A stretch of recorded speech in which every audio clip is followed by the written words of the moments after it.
à vous. Alors aujourd'hui on se retrouve pour faire une vidéo sur une vidéo tuto sur comment utiliser une machine comme par exemple ici même un motoculteur qui est de la marque Ferrari, modèle 328. Alors avant de l'utiliser, je vais vous expliquer un peu ses caractéristiques. Par exemple, cette machine possède un moteur 4 temps, donc ce qui fait que l'essence et l'huile sont séparées en deux compartiments. Par exemple, ici nous avons le réservoir et un peu plus bas on a le réservoir à huile pour que tout ça fonctionne très bien. Et en fait dans le moteur ça va se mélanger automatiquement.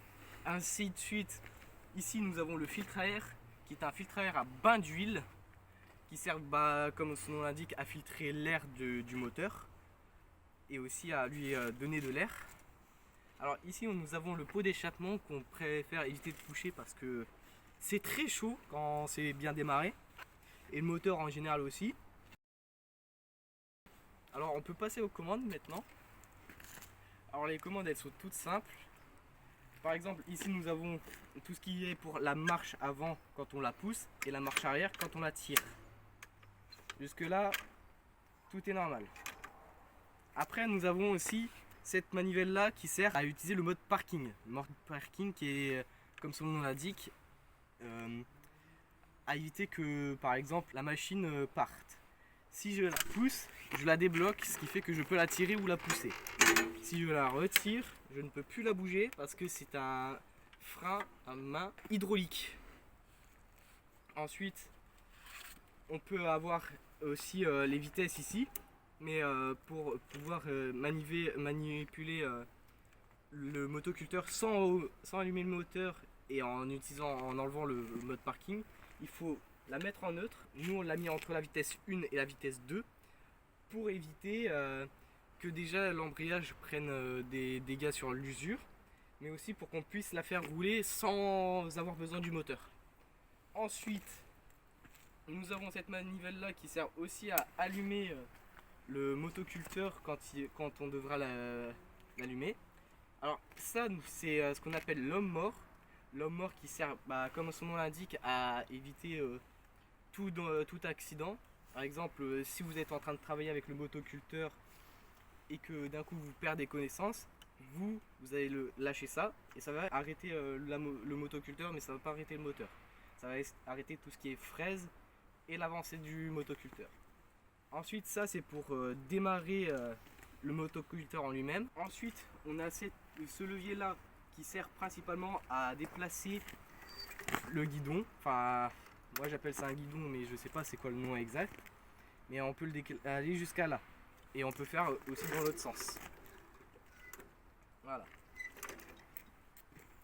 Ça permet aussi une meilleure manipulation du motoculteur quand on est sur des terrains et qu'on veut pas marcher derrière le motoculteur. Après, nous avons encore ce levier là qui sert à allumer les gaz pour que le motoculteur gagne en puissance et donc prenne plus d'air. Après, en termes de vitesse, on a la vitesse 1, après on passe en neutre, et après on a la vitesse 2, on repasse en neutre et après on a la vitesse 3. Mais vous n'aurez pas besoin forcément de prendre de grosses vitesses parce que plus on monte en vitesse, plus on va consommer de carburant et d'huile. Après, nous avons ce levier qui sert à engager les fraises. Parce que si on ne l'active pas, les fraises ne vont pas tourner. Donc il faudra le pousser pour engager les fraises. Ici, par exemple, juste ici, nous avons l'arrivée d'huile, l'arrivée d'essence pour le moteur. Et ici, nous avons le starter. Starter qui sert à démarrer le motoculteur comme tous les autres machines à main, comme par exemple des débroussailleuses, des motobineuses, et etc. Sur ce, en termes de pays qu'il faudra pour un motoculteur, c'est vraiment pas compliqué. Minimum des chaussures de sécurité et un casque anti-bruit. De préférence, il faudrait aussi rajouter des gants pour amortir les vibrations du moteur. Et c'est pour ça que moi-même j'en ai pris, parce que je vais quand même le faire tourner devant vous et donc le démarrer. Chose que je vais m'apprêter à faire maintenant. Là, par exemple, le starter il est déjà mis. C'est pas nous qui l'avons mis parce que je sais pas pourquoi les autres n'ont pas désactivé. Parce que normalement ça on l'enlève. Mais bon, comme là on en a besoin, on va juste devoir tirer la corde de démarrage. Alors, chose à savoir sur la corde de démarrage, si elle est abîmée, il faudra absolument la changer parce qu'elle pourrait péter à n'importe quel moment. Ce qui pourrait être très dangereux et surtout empêcher l'utilisation de la machine et donc de démonter la partie rouge du moteur pour pouvoir changer le fil de cordage, de démarrage. Sur ce, je vais tenter à la démarrer. Évidemment, si je ne fais pas ça, je ne pourrai pas la démarrer.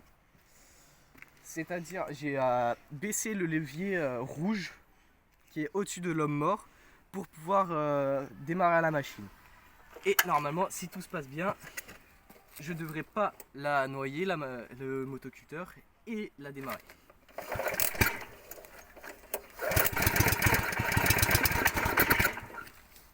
Alors c'est peut-être parce que je n'ai pas mis assez de gaz, on va réessayer.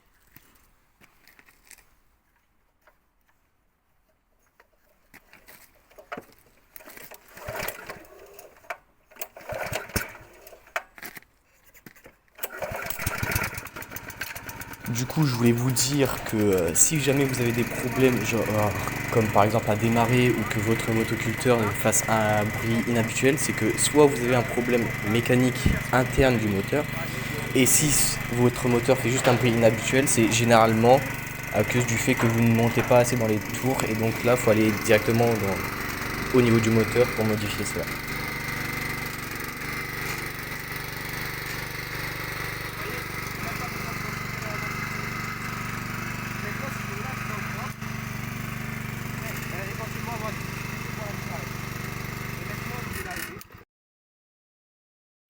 On se retrouve devant le lieu de travail pour utiliser le motoculteur que je vais évidemment utiliser devant vos yeux.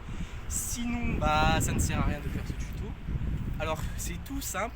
Moi, je me suis équipé de gants pour éviter justement, les secousses quand je vais utiliser le motoculteur à cause du moteur. Et aussi, je vais m'équiper d'un casque anti-bruit, sinon ça risque, comme ça va à plus de 90 décibels, ça peut endommager fortement les oreilles. Ce qui est peu pratique si vous voulez encore entendre juste après et écouter vos musiques favorites. Sur ce, je vais commencer à le mettre en starter. Mettre un peu de gaz.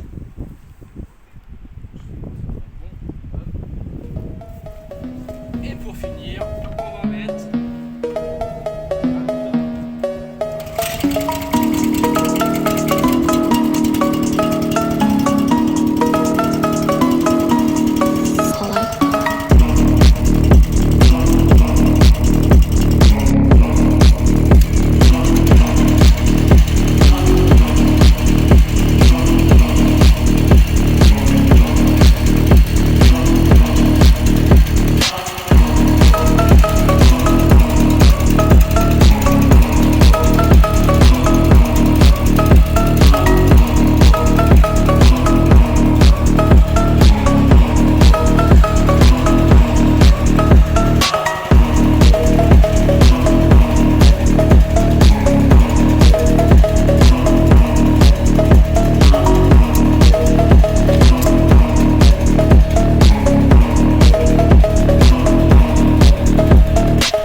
et finir cette vidéo sur la différence entre un sol motoculté et un sol non motoculté.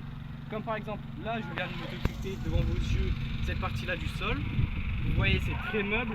On peut même s'y enfoncer juste la main, juste en faisant un point ou juste en mettant en creusant par la main. Allez, et un sol non motoculté. Celui-là a été travaillé avec par exemple des pelles, des bêches ou des houes. Et vous voyez que juste en marchant, on ne s'enfonce pas du tout. Voilà la différence entre un sol motoculté et non motoculté. Et aussi un sol motoculté permet une plus grande facilité de plantation pour n'importe quelle plante qui a besoin d'un sol plus mou. Sur ce, j'espère que vous avez apprécié cette vidéo et cette démonstration. Je vous dis bonne chance pour l'utilisation de cette machine.